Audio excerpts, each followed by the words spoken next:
நான் இப்போ சிக்கன் பிரியாணி செய்ய போகிறேன். அதுக்கு தேவையானதுனாக்கா வெங்காயம் 200 கிராம் எடுத்துருக்கேன், தக்காளி 200 கிராம், 4 பச்சை மிளகா கட் பண்ணி வச்சுருக்கிறேன். வந்து புதினா கொத்தமல்லி ரெண்டும் வச்சு வச்சுருக்கேன். எண்ணெய் ஊற்றிக்கலாம், ஒரு 2 ஸ்பூன் நெய் ஊற்றிக்கலாம்.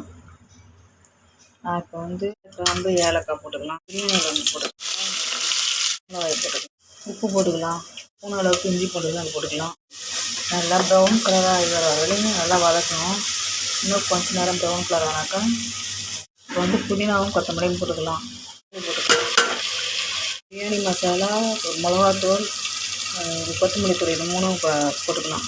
தண்ணி கொதிச்சிச்சு.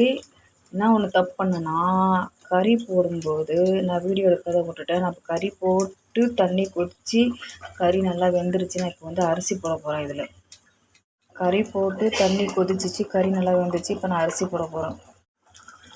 இப்போ அரிசி போட்டுக்கலாம்.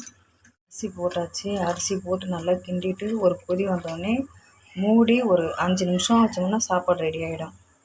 நல்லா கொதி வந்துச்சு. இப்போ மூடி போட்டு ஒரு 5 நிமிஷம் தம் பண்ணாக்கா சாப்பாடு ரெடி ஆகிடும்.